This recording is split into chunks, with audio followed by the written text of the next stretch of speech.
Hello everyone स्वागत करुँ YouTube channel Odisha study hub. तो पिलाने आम गत क्लास देखी नव उदारवाद वैशिष्ट्य और नव उदारवाद। तो आज आम देखा मार्क्सवाद।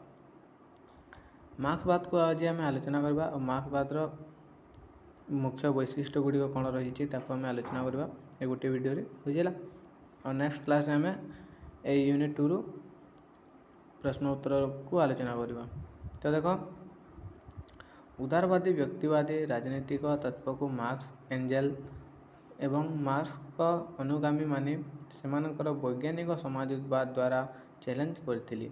जदिओ समाजवाद एक दीर्घ इतिहास जहाँ मार्क्स का ठारू बहु पुराना थिला, तथापि कार्ल मार्क्स समाजर समस्या विषय अनेक चिंताधारा को एकाठी करी तांको धारणार प्रतिपादन करथिले। कौनसी राजनीतिक अध्ययन मार्क्सवादी इतिहास राजनीति समाज एवं अर्थनीति तत्व को अणदेखा करें नहीं। मार्क्सवाद हेउची एक अर्थनैतिक सामाजिक एवं राजनैतिक तत्व जहाँ मार्क्स एवं एंजेल चिंताधारा द्वारा उत्पन्न होता है। तो परवर्ती समय यह अनेक विप्लव दार्शनिक बुद्धिजीवी एवं राजनेता द्वारा समृद्ध होती। तो परवर्ती समय यही मार्क्सवादीटा अनेक विप्लवी दार्शनिक बुद्धिजीवी एवं राजनेता द्वारा समृद्ध हो सारी। यह भिन्न अर्थनैतिक सामाजिक एवं राजनीतिक व्याख्यार विषय अटे। तो विंश शताब्दी में मार्क्सवादी चिंताधारार प्रमुख अवदानकारी हेले लेनिन, बुखारिन, स्टालिन, रोजा लक्सेमबर्ग, गार्मी, लुकाकस, माओ सेतुंग एवं अन्य माने। तो अनेक मार्क्सवादी चिंताधारार विद्यालय अच्छी यथा आस्ट्रो-मार्क्सवादी, फ्रांकफुर्ट स्कूल, हार्वर्ड, मार्क्यूज, नूतन वामपंथी तत्ववादी, यूरो कम्युनिस्ट इत्यादि। तो आंटोनियो ग्रामी को जड़े नव मार्क्सवादी भाव में विवेचना कराए। तो ये देखीदेव अति इम्पोर्टेंट है। तो ये देख मार्क्सवादी सामाजिक राजनीतिक परिवर्तन गुड़िकर एक दर्शन उपस्थापन करता जहाँ 1917 मसीहार रूस विप्लव द्वारा प्रमाणित होता। तो कार्ल मार्क्सर ज्ञान आमको सामाजिक अर्थनैतिक विकास संपर्क विश्लेषण कर क्षमता सक्षम करे। मार्क्सवाद दर्शन शोषण मुक्ति पर मनुष्य को एक मार्गदर्शन करे। तो देखने तेज देखा आम मार्क्सवाद मुख्य वैशिष्ट्य। तो मार्क्सवादी परंपरार मुख्य वैशिष्ट्य गुड़िक हूँ देख वस्तुगत स्थिति हूँ राजनीतिक मूलपिंड। प्रथम रही वस्तुगत स्थिति हूँ राजनीतिर मूलपिंड। तो देख मार्क्सकर मतरे वस्तुगत स्थिति हूँ राजनीतिर मूलपिंड। तो सेमानकर मतरे हूँ वस्तुगत स्थिति हूँ राजनैतिक मूलपिंड। वस्तुगत स्थिति कहले उत्पादनर माध्यम को बुझाए। तांको मतरे आदिम जुगरे राष्ट्र नथिला कि राजनीति नथिला, कारण उत्पादनर माध्यम अत्यंत सरल थिला। तेणु समाज संघर्ष नथिला। जेतेबेले वस्तुगत स्थिति परिवर्तन आसिला, अर्थात उत्पादन परिवर्तन और श्रेणी संघर्ष जो राजनीतिर आरंभ है। वस्तुगत स्थिति ही राजनीति को रूप दे थाए एवं स्थायित्व प्रदान करता है।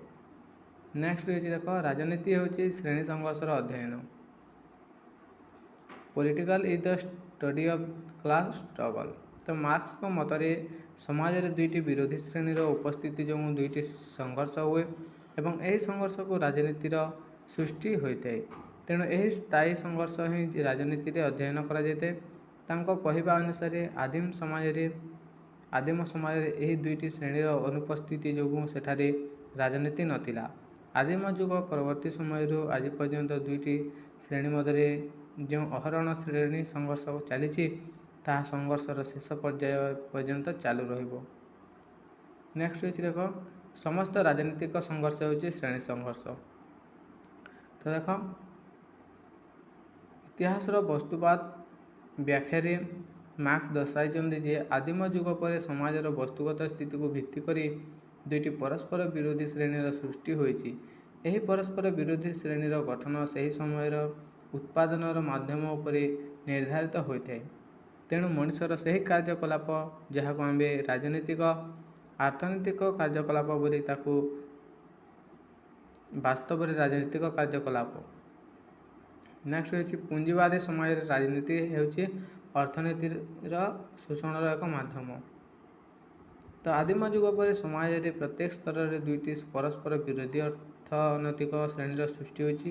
ତ ଦେଖ ଆଦିମ ଯୁଗ ପରେ ପରେ ସମାଜରେ ପ୍ରତ୍ୟେକ ସ୍ତରରେ ଦୁଇଟି ପରସ୍ପର ବିରୋଧୀ ଅର୍ଥନୈତିକ ଶ୍ରେଣୀର ସୃଷ୍ଟି ହୋଇଛି। ମାର୍କ୍ସଙ୍କ ମତରେ କୌଣସି ଗୋଟିଏ ଶ୍ରେଣୀ ହେଉଛି ଶୋଷିତ ଏବଂ ଅନ୍ୟ ଶ୍ରେଣୀ ହେଉଛି ଶୋଷକ। ତ ରାଜନୀତି ମାଧ୍ୟମରେ ଶୋଷକ ଶ୍ରେଣୀ ଶୋଷିତ ଶ୍ରେଣୀ ଉପରେ ପ୍ରାଧାନ୍ୟ ବିସ୍ତାର କରି ଅଧିକ ଶୋଷଣ କରିଥାଏ। ଏହା ହେଉଛି ବର୍ତ୍ତମାନ ପୁଞ୍ଜିବାଦୀ ସମାଜର ସ୍ଥିତି। ନେକ୍ସଟ ହେଉଛି ଦେଖ ରାଜନୀତି ଶ୍ରମିକ ଶ୍ରେଣୀ ମଧ୍ୟରେ ସଚେତନ ସୃଷ୍ଟି କରେ। ତ ମାର୍କ୍ସଙ୍କ ମତରେ ଯେଉଁ ବ୍ୟକ୍ତିଗତ ସମାଜରେ ପରିବର୍ତ୍ତନ ଆଣିବା ପାଇଁ ସାହାଯ୍ୟ କରନ୍ତି ସେମାନଙ୍କ ଭିତରେ ସଚେତନା ସୃଷ୍ଟି କରିବା ପାଇଁ ହେଉଛି ରାଜନୀତିର କାର୍ଯ୍ୟ। ନେକ୍ସଟ ହେଉଛି ପୁଞ୍ଜିବାଦର ଧ୍ୱଂସରେ ନୂଆ ସମାଜର ପ୍ରତିଷ୍ଠା।